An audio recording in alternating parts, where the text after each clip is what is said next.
Before we start this video, I'll have to go back on something I said in my first video.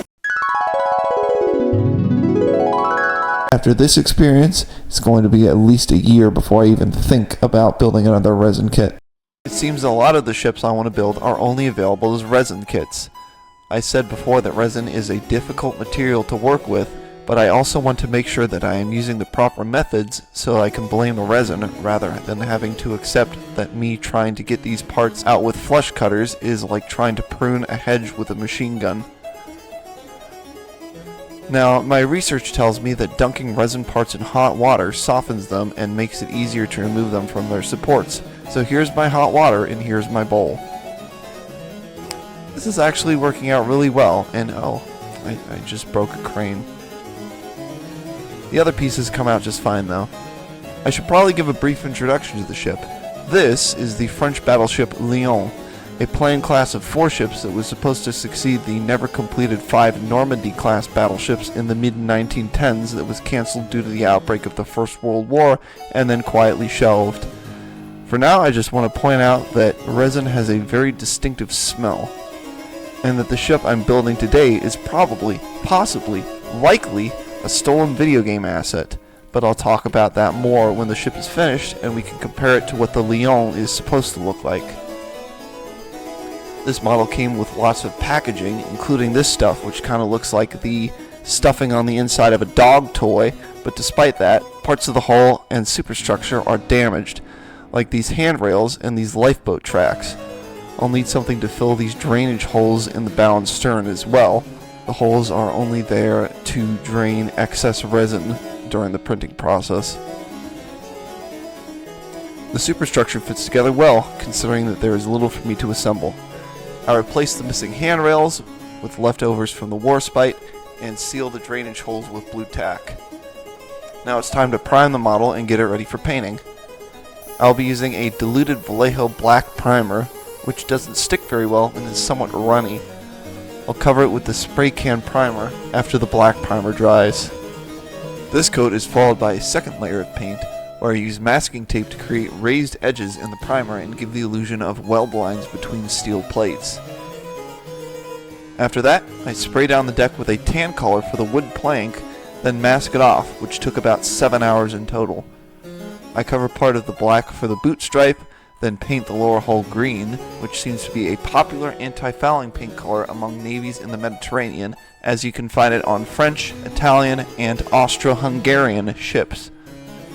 After this, I sprayed everything with a coat of light gray, but when I finished, I looked up and realized in horror that I had forgotten to hit the record button on OBS. The rest of the ship was hand-painted. I used dark gray, blue, tan, black, white, and a bit of gold. The final assembly of the ship went smoothly, except for the forwardmost turret, where I had to trim the guide pin because it could not rotate once I had set it on its mounting. Now that the ship is finished, we can compare it to the original LYON as it was first drawn up in 1913. Comparing the two ships, you may notice some subtle differences, which I will now describe. The shape of the bow has been altered and now has a clipper-style form, meaning that it swoops outward toward the top. This is not a feature seen on the actually built Corbeil and Britannia-class Dreadnought battleships that I will be using as a reference for how accurate this hypothetical modernization is. The main deck has been narrowed towards the rear. The command bridge has been enlarged and more closely resembles the bridge style of the battleships that came after it. It's also bristling with modern anti-aircraft guns and modern radar apparatuses. The 2 funnels have been joined into a single funnel which bends away from the bridge, a feature found on the Dunkirk and Richelieu class battleships. This directs exhaust away from the bridge and protects the engines from bomb hits which would otherwise go straight down the funnel and hit the engine directly. Trunking the funnels was not done on French Dreadnought battleships. There is also the structure between the X turret and the amidships Q turret where the lifeboats should be stowed. This is not an aircraft hangar because the ship has no aircraft catapults, so it might hold lifeboats. There are also about 8 lifeboats on the outside of the ship with tracks on the deck to be used when they need to be launched. The large cranes amidships appear to have been replaced, and the central mast has been removed, replaced with a mast extending from the aft fire director. The casemate-mounted secondary guns have been removed all across the ship and replaced with turret-mounted guns in twin and quadruple turrets. These 5.1-inch turrets are found on the Dunkirk-class heavy cruisers, but once again, not on the modernized Corbeil or Bretagne class, which retain their casemate guns and usually have smaller single-mounted secondary guns. And finally, the ship is covered in modern anti-aircraft guns in single and twin mounts.